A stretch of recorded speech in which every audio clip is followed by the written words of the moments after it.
안녕하세요. 오늘의 뉴스레터에 오신 걸 환영합니다.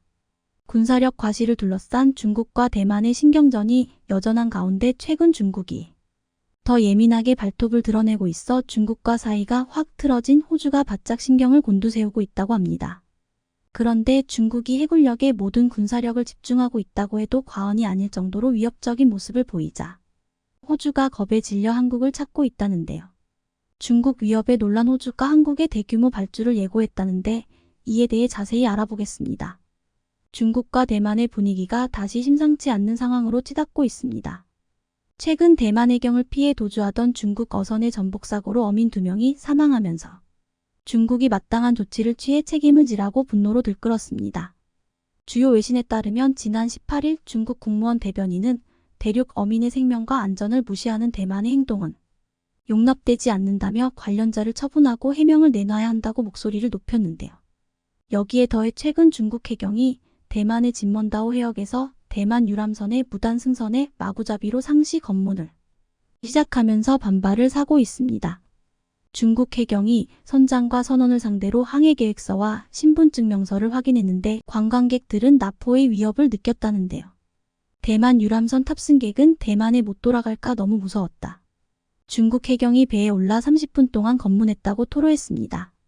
그리고 최근 중국 관영 매체에서 푸젠성에서 실시된 대규모 상륙 훈련 장면을 공개하면서 양안 갈등이 극한으로 치닫고 있는 양상입니다.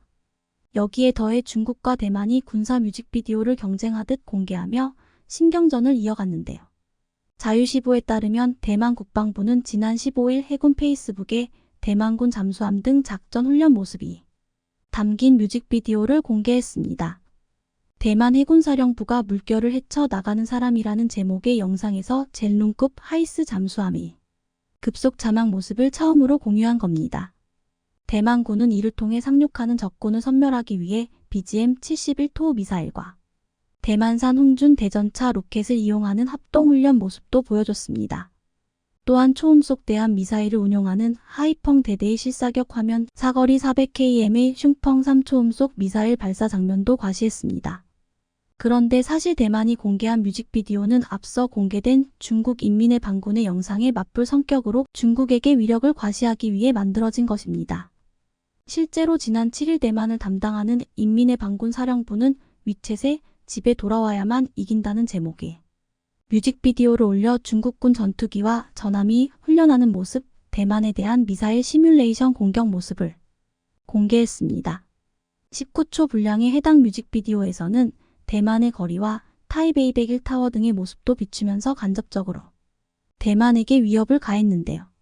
이렇듯 대만과 중국이 각각 미사일 공격과 잠수함 훈련 모습을 공개하면서 군사력을 경쟁적으로 앞다퉈 과시했지만 둘 다 가소로워 보입니다. 진정한 강자 한국은 가만히 있어도 해외에서 각종 러브콜이 쇄도하기 때문입니다.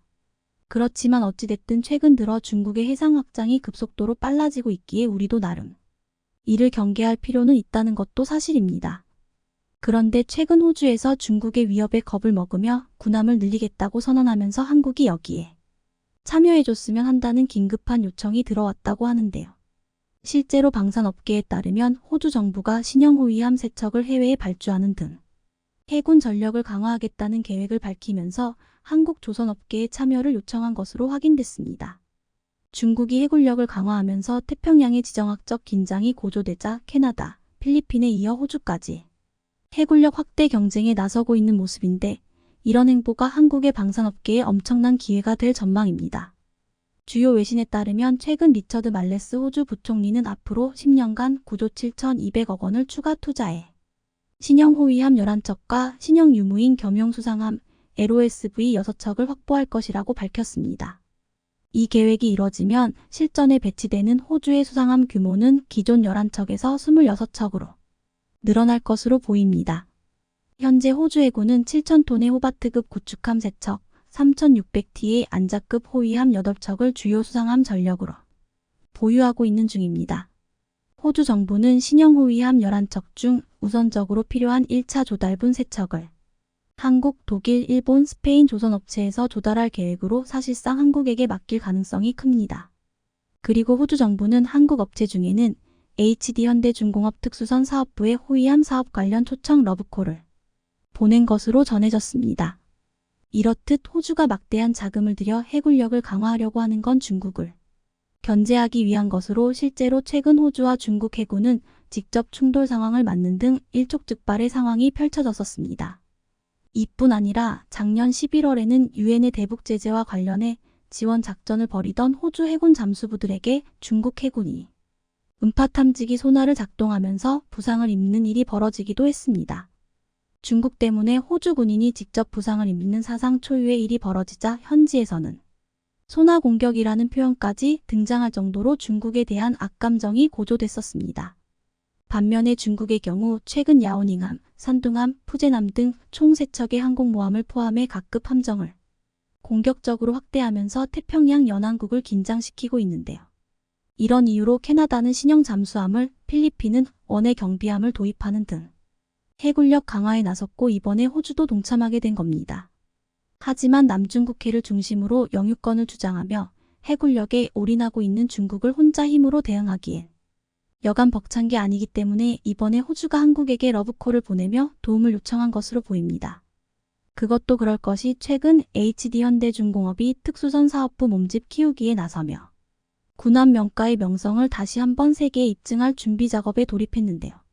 이는 호주를 비롯해 글로벌을 무대로 함정 사업을 본격적으로 펼치기 위한 것으로 올해 앞둔 대형급 수주전에 대한 자신감이라는 해석이 나옵니다. 조선업계에 따르면 HD현대중공업은 3,000톤급 이하 중소형 잠수함과 12,000톤급 원해 경비함, OPV 3가지 모델을 앞세워 글로벌 주요 시장을 공략하며 특수선 사업부를 독자적으로 운영한다는 계획입니다. 올해 매출 목표는 무려 1조 원, 특수선 수주 목표는 9억 8,800만 달러로 정했는데 작년보다 7배가 넘는 목표치를 제시하며 자신감을 드러냈습니다. HD현대중공업의 경우 함정 건조 기술력과 사업관리, 유지보수 정비 등 함정 토탈 솔루션을 보유하고 있기에 이를 앞세워 국내외 시장을 다 먹어버리겠다는 겁니다. 당장 다음 달 페루 호위함 사업에 뛰어들 예정으로 페루 신규 호위함 6척 도입 사업 규모는 2,800억 원으로 알려졌습니다. 네 업체 중 HD현대중공업만이 유일하게 참여하고 있다는 점에서 승리가 점쳐지고 있는데 유럽 소재의 12개 업체가 경쟁자로 뛰어들었지만 현대중공업과는 비교가 안 된다는 분석입니다. 내년에는 호위함 건조사업 입찰에 참여하는데 앞서 HD현대중공업이 필리핀에서 호위함 2척, 초계함 2척, 원해 경비함 6척에 대한 계약을 따낸 경험이 있는 만큼 추가 수주 가능성이 높은 상황입니다. 국내에선 올해 하반기 실시될 차세대 한국형 구축함 KDDX 수주에 뛰어들 예정인데 KDDX 상세 설계 및 선도함 건조 사업의 경우 현대중공업이 맡게 될 가능성이 매우 큽니다. 방사청은 2030년까지 6,000톤급 미니 이지스함을 국산화하는 KDDX 사업자를 선정해 총 6척을 발주할 예정으로 수주 금액만 7조 8천억 원에 달하는데요. 앞서 기본 설계를 맡았던 HD현대중공업이 이를 성공적으로 마쳐 잠정 전투용 적합 판정을 받았다는 점에서 유리한 고지를 점했다는 평가입니다. 여기에 더해 HD현대중공업은 앞서 4일 사우디에서 열린 국제방위산업전시회 WDS 2024에 참가해 최신의 호위함인 충남함을 비롯해 훈련함, 잠수함 등 최첨단 함정을 소개하며 사우디 함정사업 진출 추진을 알렸는데요. 그런데 얼마 전 현대중공업의 호위함 입찰에 대한 가처분 신청이 기각되면서 국내 방산업계가 잠시 술렁이기도 했었습니다. 앞서 현대중공업은 울산급 배치 56번함 건조사업의 우선협상 대상자 선정에서 탈락하자 작년 8월 방사청의 보안 감점 제도와 평가 기준에 이의를 제기하며 가처분 신청을 냈었습니다. KDDX 사업 관련 군사기밀을 촬영해 사내에 공유한 현대중공업 관계자가 유죄 판결을 받으면서 KDDX 사업 평가에서 보안 감점을 적용받아 하나오션의 근소한 차이로 밀린 겁니다.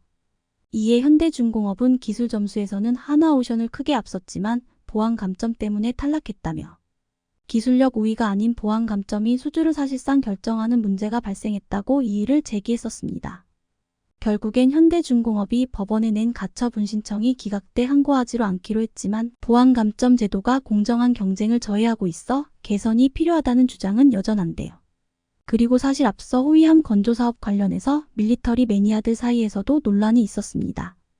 0.1점 차로 현대중공업과 하나오션의 운명이 갈리자 두 업체 간 선의의 경쟁은 나라에 도움된다는 의견과 목숨이 달린 전투함정을 만드는데 페널티로 결과가 갈린 건 이해되지 않는다는 주장이 격하게 충돌됐던 겁니다.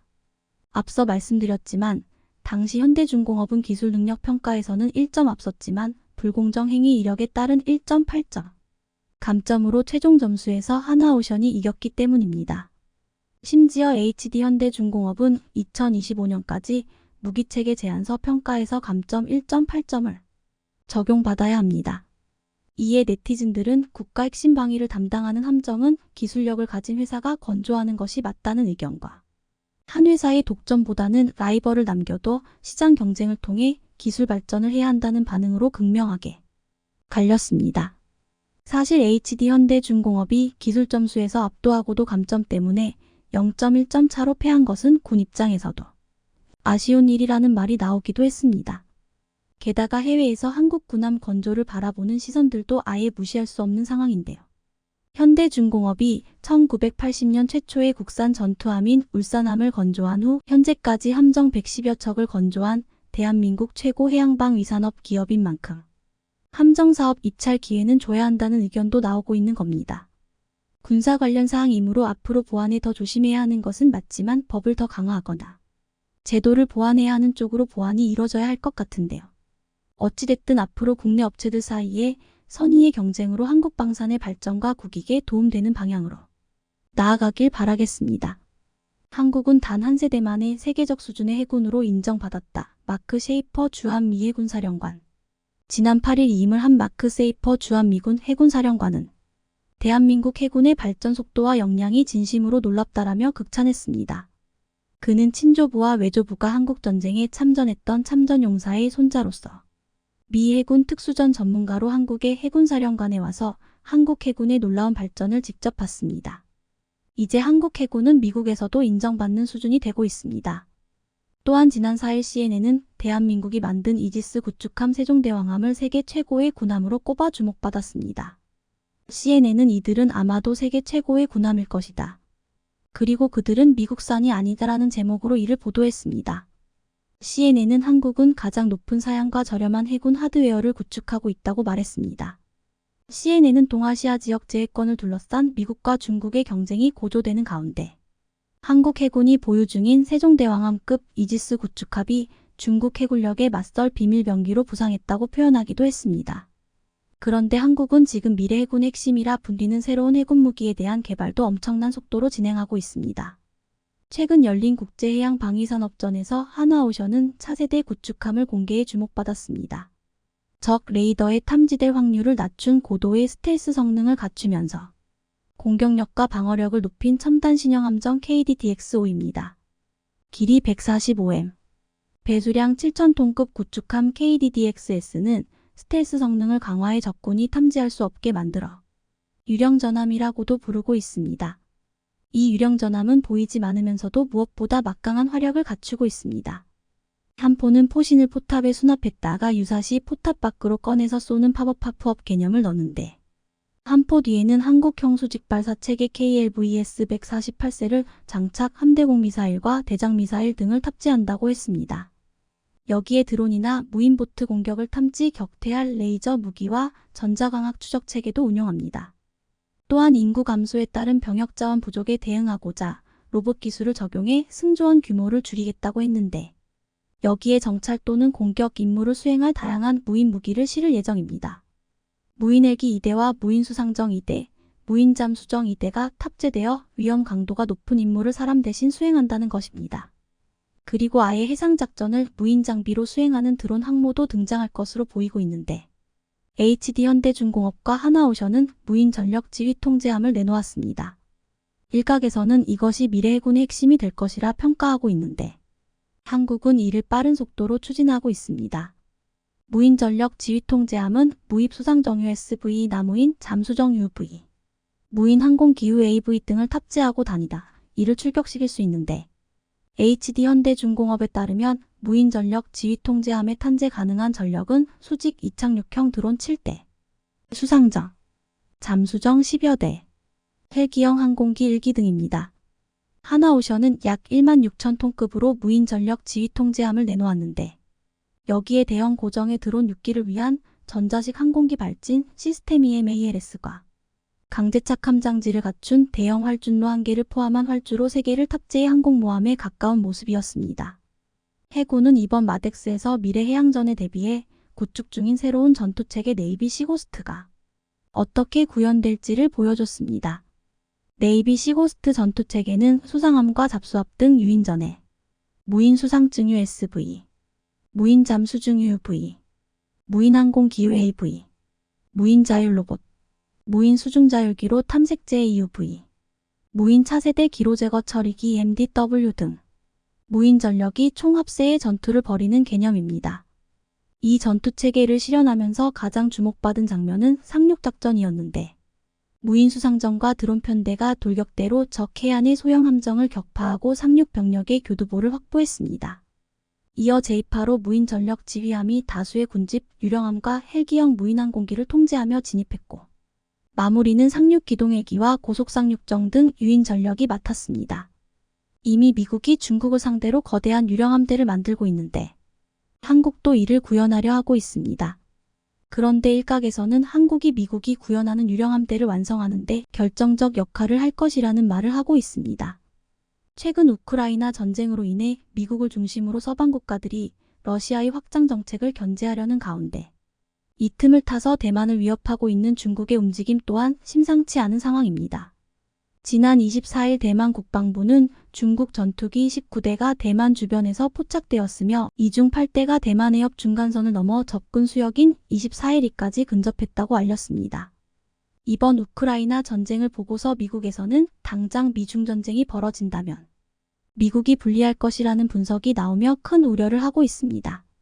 재래식 무기나 포탄을 만드는 미국의 생산력이 현저히 딸리고 무엇보다 지금 해군력에서도 중국이 미친 듯이 군함을 건조하며 미국을 추월했기 때문입니다.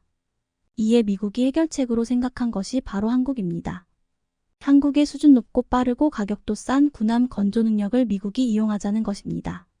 지난 2월 미 해군 군함 조달 사업 수장이 한국 조선 3사를 극비리에 방문했습니다.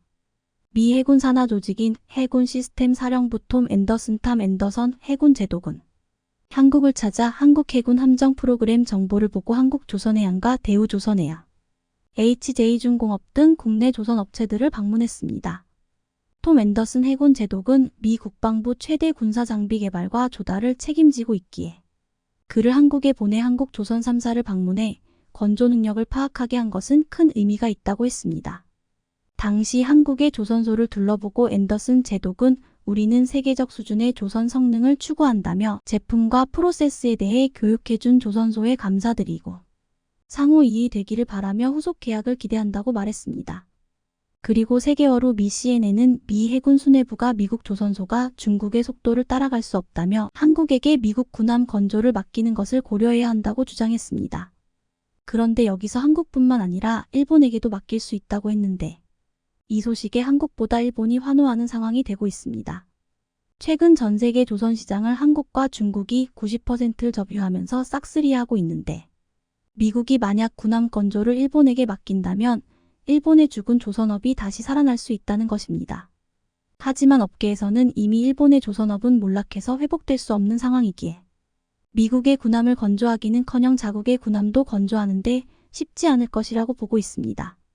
20세기 초반 세계 최강의 군력을 보유한 일본은 1980년대 세계 조선 산업을 이끌었지만 최근 기술자가 1만 명 이하로 급감하면서 한국, 중국과 경쟁력 격차가 심화되었습니다. 2022년 한국이 전 세계 발주량의 40%를 수주할 때 일본은 겨우 7.6%에 그쳤습니다.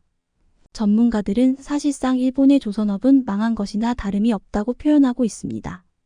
오래전부터 일본에서 건조한 배에 품질한 형편없었는데 몇 해 전부터 일본에서 건조한 컨테이너선들이 두동강이 나는 참사가 연이어 벌어졌습니다. 이것은 군함에서도 다르지 않았습니다. 지난 2009년 일본 해상자위대 쿠라마 호위함이 한국의 컨테이너선 카리나 스타와 충돌한 적이 있었습니다. 일본 통행관제소의 실수로 카리나 스타에게 중앙선 침범을 지시했고 건너편에서 오는 쿠라마 호위함과 충돌했다고 했습니다.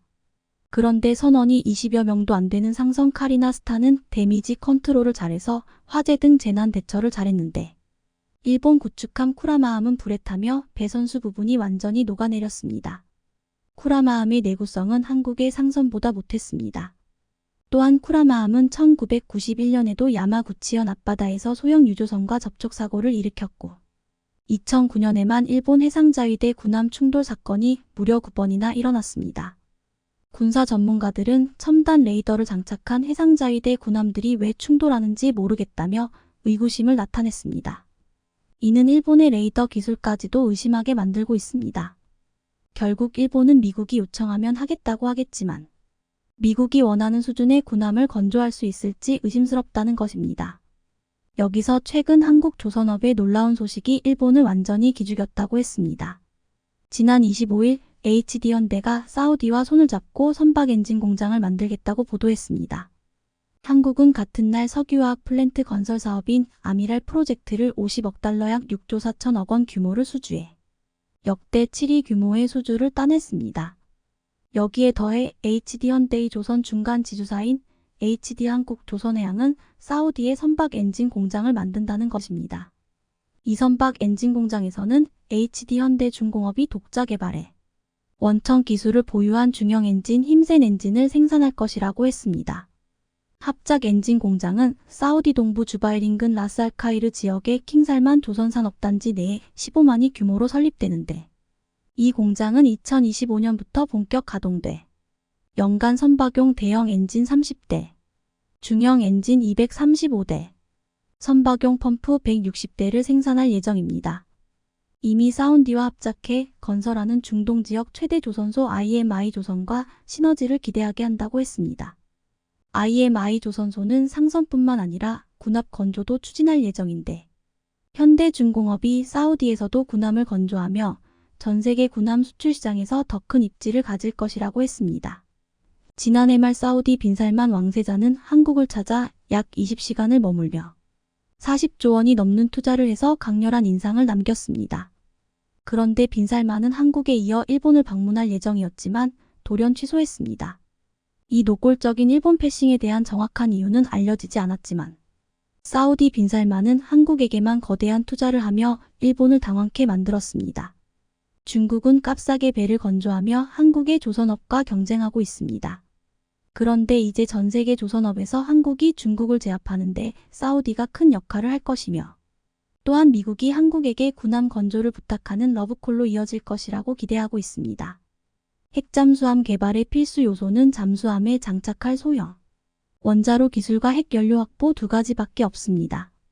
소형 원자로 제작은 362사업이 진행된 2004년 한국원자력연구원이 핵잠수함 원자로 기본 설계를 마쳤다는 이야기도 있습니다. 이정희 KAIST 원자력 및 양자공학과 교수는 원자력연구원이 2012년 개발한 소형 원자로인 스마트 SMART는 미국 기술에 기반을 두지 않기 위해 일체형 원자로라는 독특한 형태의 원자로를 선택했고 소프트웨어도 순수 국내 기술로 개발했기 때문에 미국이 개입하기 힘들 것이라고 했습니다. 핵연료 역시 미국이 아닌 프랑스나 러시아 등 제3국에서 농축 우라늄을 조달하는 방법도 있고 자체 농축 시설을 만들 수도 있다는 의견도 있습니다. 우리 기술로 핵잠을 건조하겠다고 해도 미국은 반대하고 있습니다. 이제껏 주장하고 있는 주한미군이 있는데 왜 핵잠수함이 필요하냐는 겁니다. 그렇다면 북한을 정찰하는 정찰 자산은 왜 한국이나 미군이 동시에 갖고 있어야 하며 전차 역시 왜 미군이 보유하고 있는데 한국군이 전차를 보유해야 하는가 하는 말과 같은 겁니다.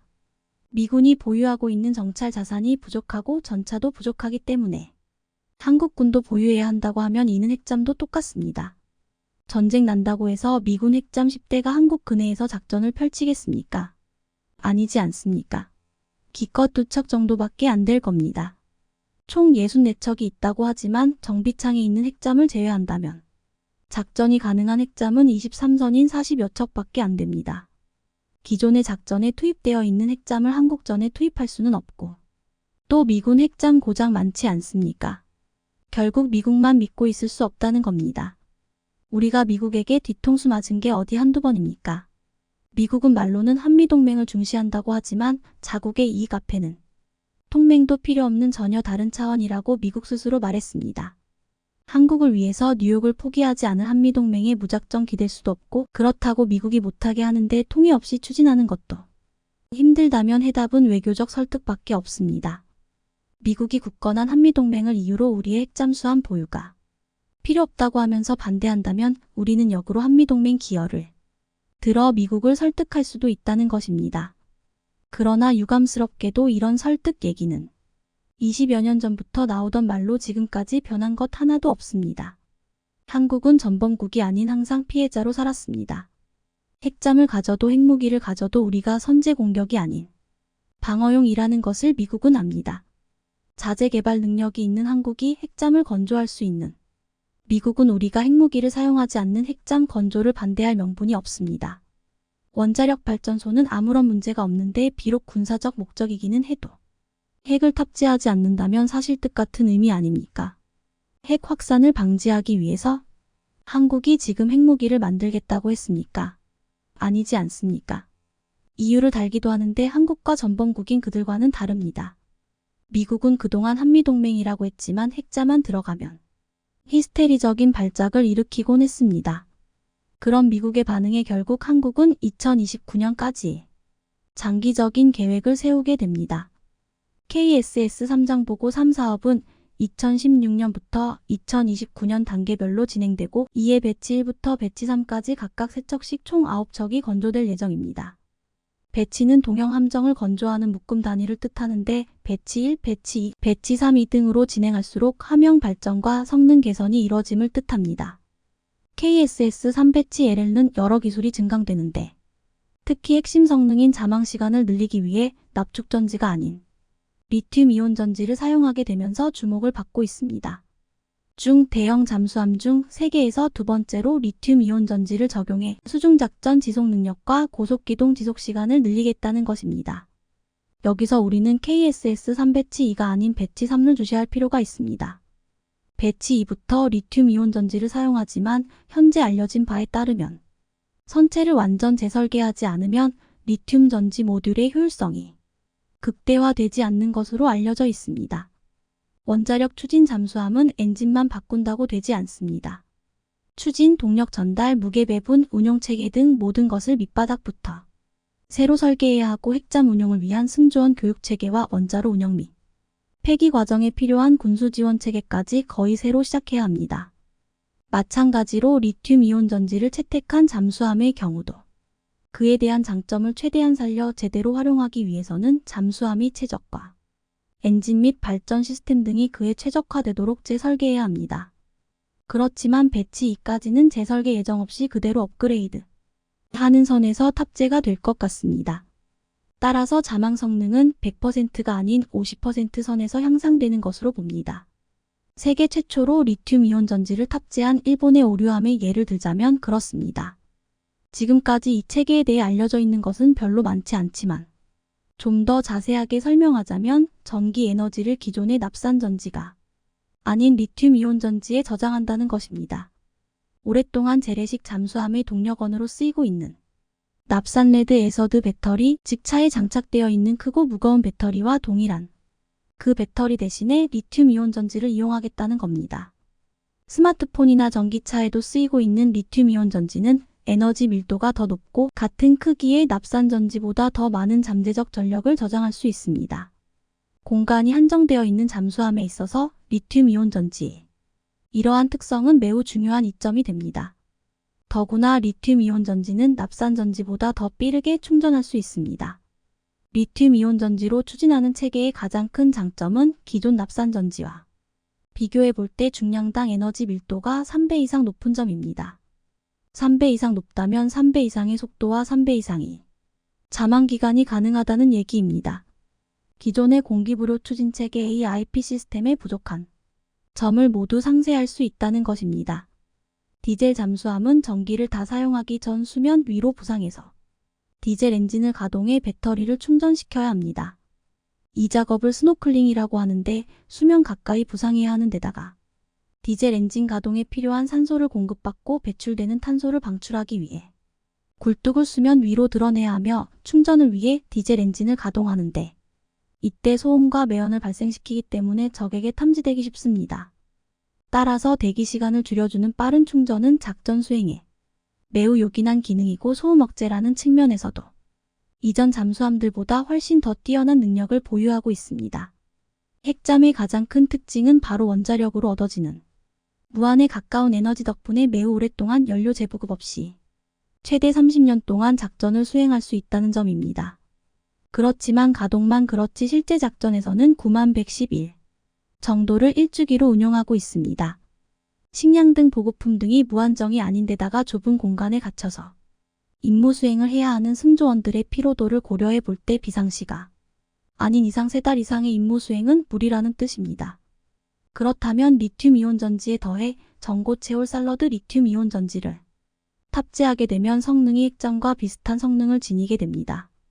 배수량 4형톤 정도의 잠수함을 기준으로 오노트 9.25kmh 속도로 한다면 수중항해를 94시간 87일 유지할 수 있고 전투 속도인 15노트 27.75kmh 수준의 항해 시간을 무려 90시간이나 유지할 수 있습니다.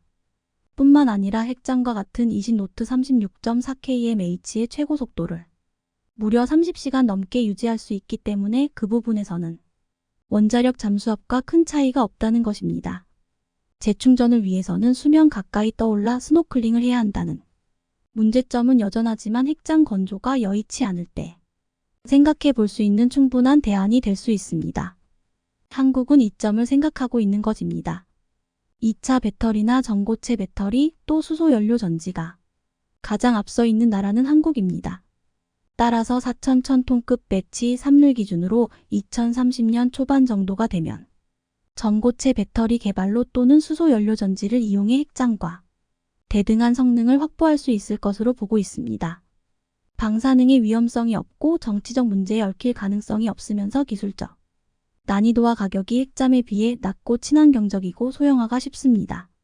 정지 시에도 냉각 펌프 등의 구동 소음이 끊임없이 발생하는 핵잠과 달리 배터리를 이용한 소음원이 없어 운용하기에 따라서는 매복 공격에 최적으로 꼽힙니다. 게다가 배터리 기술의 강점과 세계 최고의 건조 기술을 보유하고 있고 한국산 부품과 기술만으로 건조할 수 있어 수출 품목으로 아주 좋은 위치를 차지할 수 있습니다. 리튬이온 전지를 세계 최초로 먼저 채택한 일본이지만 한국이라는 복명을 만나 가격 때문에 수출이 어렵습니다. 핵잠에 못지않는 전고체 배터리를 탑재한 잠수함이 한국이 선보이게 될 때 미국을 비롯한 유럽 잠수함 강국들도 성능과 기술 가격을 겸비한 한국에 고개를 숙일 수밖에 없을 겁니다. 중국의 경제가 생각보다 심각하다는 진단이 경제 전문가들로부터 나오고 있습니다. 이는 아무런 근거 없는 얘기가 아니라 국제사회에서 동시다발적으로 중국에 대한 제재를 강화하고 있다는 사실을 기반으로 하고 있습니다.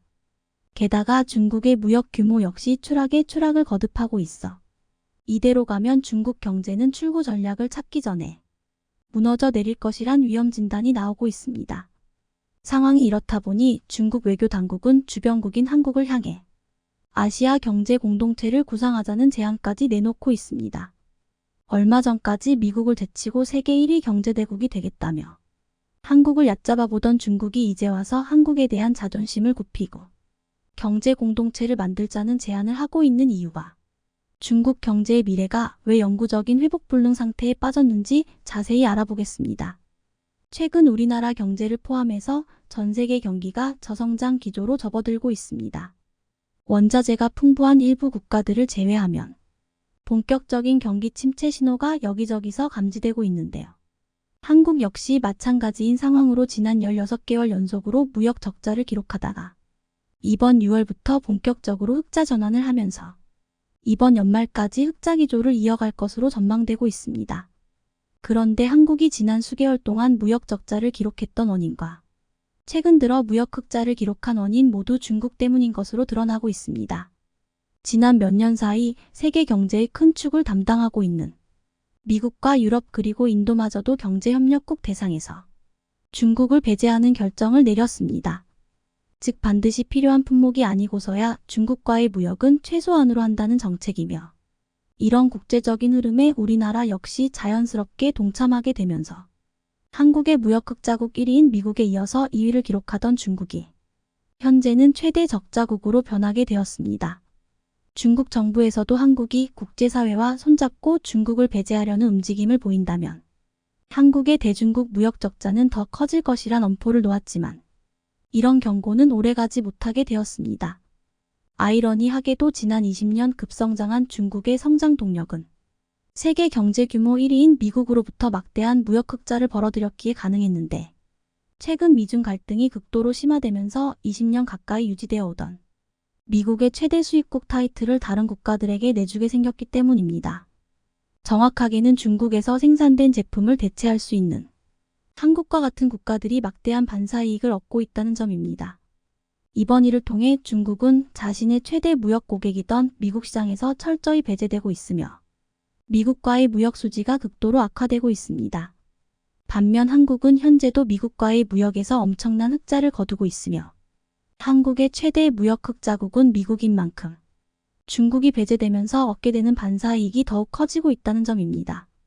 미국 상무국의 무역 통계보고에 따르면 올해 중국이 미국에 수출한 금액은 한화 214조 원으로 지난해와 비교해 25%나 감소하였으며 중국은 대미 무역 수출 규모 3위를 기록해 미국과 인접한 캐나다와 멕시코의 순위를 내주었습니다. 이를 두고 미국 현지 매체들은 중국과의 무역 규모가 줄어든 만큼 기존 2위, 3위였던 멕시코와 캐나다의 순위가 올랐지만 중국의 무역 물량을 가져간 국가들은 한국을 비롯한 아시아 국가들이라며 이들은 중국에서 생산되던 제품들을 빠르게 대체할 수 있고 무엇보다 기존의 중국산 제품보다 품질이 뛰어나다는 점을 언급했습니다. 상황이 이렇다 보니 중국의 수출 실적 또한 바닥을 찍고 있습니다. 지난 몇 년간 중국 경제의 악화 원인으로 지목된 제로 코로나 정책이 폐지된 이후에도 중국의 경제가 살아나지 못하면서 올해 수출은 지난해에 비해 12%가 감소했고 수입 역시 7% 감소했습니다. 한국을 비롯한 주변 아시아 국가들이 회복세에 들어선과 비교하면 중국의 경기 추락은 상황이 심각하다는 것입니다. 게다가 13억 명의 인구수를 기반으로 한 막대한 내수시장으로 경제를 자급자족할 수 있다고 자랑하던 중국이지만 2023년 상반기 내수시장마저 수출 감소폭보다 규모가 큰 13% 수준의 감소폭이 보고되었습니다. 여기에 막대한 실업난으로 일자리를 구하지 못한 수억 명의 중국 청년들이 시진핑 주석이 경제 엔진을 꺼버렸다며 중국 국가 지도층에게 반발하려는 움직임을 보이고 있어 중국 당국은 온라인 세상에서 일어나는 자국 비판적인 메시지를 더욱더 강력하게 검열하고 있는 상황입니다. 그동안 중국산 제품을 가장 많이 수입하여 중국을 세계 경제 2위 규모로 올려놓은 미국이 드디어 중국을 손절하는 액션을 보이자 유럽에서도 즉각적인 반응이 나오고 있습니다. 그동안 유럽의 반중적인 정책 기조 속에서도 중국 측과 긴밀한 관계를 유지하던 독일 정부가 자국 기업들에게 최후의 동첩을 날렸습니다. 베어보크 독일 외무장관은 내각회의에서 발표한 대중국 전략 보고서를 의결하면서 중국 시장에 대한 의존도가 지나치게 높은 기업들은 더욱더 많은 재정적 위험성을 스스로 감내해야 할 것이라며 중국 의존도가 높은 자국 기업들에게 사실상 중국에서 손을 떼라는 강력한 경고를 내놓았습니다. 이에 중국 현지에 생산 공장을 두고 있는 많은 독일 업체들이 반발하자 독일 외무부 측에선 수년 전부터 중국에 대한 높은 의존도는 장기적으로 국가와 기업에게 부정적인 영향을 줄 수 있다고 경고했다며 중국 시장 확대를 주장한 독일 기업들에게 최후의 경고를 날렸다는 평가가 나왔습니다. 독일이 이렇게 예민하게 반응하는 이유가 있습니다. 독일 외무부 장관은 러시아가 우크라이나를 침공하면서 러시아산 에너지 의존도가 80%로 가장 높았던 독일이 가장 큰 에너지 대란을 겪었던 교훈은 단 한 번으로 충분하다며 러시아에게 겪었던 실수를 중국에게 두 번 다시 겪지 않겠다는 다짐으로 보입니다. 중국 역시 우크라이나를 탐내던 러시아와 마찬가지로 호시탐탐 대만을 노리고 있는 상황에 미국과 유럽의 기업들이 중국과 긴밀하게 연결되어 있으면 중국이 어떤 군사적인 행동을 하더라도 미국과 유럽은 중국의 행동에 어떤 대응도 못할 것이란 생각이었습니다. 하지만 러시아에게 된동당한 서방 세계는 이제 중국과 연결되어 있던 경제적 관계를 완전히 뿌리 뽑으면서 중국이 어떤 독단적인 행동을 하더라도 경제적 군사적 옵션을 비롯해 모든 수단으로 중국을 저지할 준비가 되었다는 뜻입니다. 중국 지도층에선 수년 전부터 이어진 서방 세계의 탈중국 엄포가 실제로 이루어질 리 없다면서 무시로 일관했지만 최근 들어 중국 내 인건비가 급상승하고 중국 당국의 반기업적인 규제와 자국 기업 일감 몰아주기 등 외국계 기업에 대한 불공정한 규제가 반복되자 해외 기업들의 중국 내 투자는 사상 최저치를 기록하고 있습니다. 더군다나 어떤 글로벌 기업들도 아무리 중국 시장이 크다고 하지만 시장 규모 2위인 중국보다 1위인 미국의 시장을 포기하면서까지 중국에 진출하려는 기업들도 많지 않은 상황이고 자연스럽게 글로벌 기업들이 앞다투어 탈중국에 나서며 그 밑에 2차, 3차 하청 업체들까지 줄줄이 탈중국에 나서고 있습니다. 과거 사드 갈등부터 제로 코로나까지 중국에게 순환을 겪어온 우리나라 기업들 역시 누구보다 빠르게 탈중국에 성공하여 동남아시아 등지에 새로운 둥지를 들었습니다.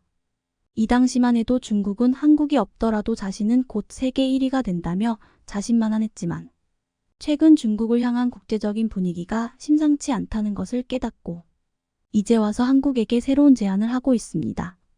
7월 초 중국 칭다오에서 열린 한중일 3자 포럼에서 중국의 왕이 외교부장은 한국과 일본을 향해 미국과 유럽의 서방 국가들은 한국인, 중국인, 일본인을 구분할 수 없다. 아무리 금발로 머리를 염색하고 날렵한 코를 만들어도 한국, 중국, 일본은 결코 서방 국가가 될 수 없다면서 한국과 일본은 아시아의 뿌리가 어디에 있는지 알아야 한다고 주장했습니다. 이어서 왕이 부장은 한국과 일본이 중국과 함께 협력하여 동아시아 경제 공동체를 새롭게 구상한다면 서방의 제재와 횡포에 맞서서 무너지지 않는 아시아 연합을 구축할 수 있다고 언급했습니다.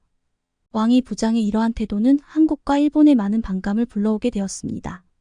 사드 당시만 해도 중국에선 한국을 속국 취급하면서 한국에 대한 경제적 제재를 일삼았고 아직도 이런 한한령은 완전히 풀리지 않아 중국에 있는 우리 기업들이 많은 타격을 입고 있는데 이제 서방 국가들에게 중국 자신들이 포위당하니 아시아 국가들끼리 뭉쳐야 한다면서 황당한 주장을 하고 있는 것입니다.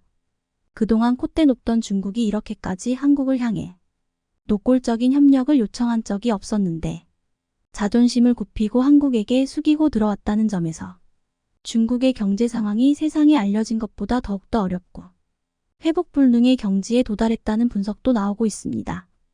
특히나 중국이 선진국으로 가기 위한 발판이던 반도체 관련 기술과 생산이 올스톱되었고 스스로 경쟁 대상이라 판단하던 한국과 대만의 반도체 기술은 갈수록 발전해 중국과 기술 격차가 점점 벌어지는 상황에서 이대로 시간이 지난다면 중국은 자신보다 뛰어난 기술력을 가진 한국에게 경제적으로 완전히 종속될 수밖에 없는 상황이 다가오기 때문입니다.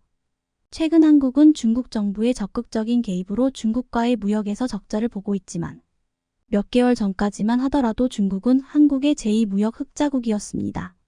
그만큼 중국은 한국산 반도체와 중간재를 수입해 해외에 완제품을 수출해왔다는 것으로 중국이 한국과의 무역에서 적자를 보면서까지 한국산 중간재를 수입해야 하는 상황이라는 것입니다. 중국의 현재 반도체 수준으로는 스마트폰이나 노트북과 같은 전자제품을 자체 생산할 수 없으며 핵심 부품을 한국, 대만, 미국으로부터 수입해야 하는데 이런 해외 의존도를 줄이고자 반도체 굴기를 선언했지만 국제사회의 전방위적인 압력에 중국은 결국 자체적인 기술 발전을 이루기보단 해외 기술력에 종속될 것입니다. 시청해 주셔서 감사합니다.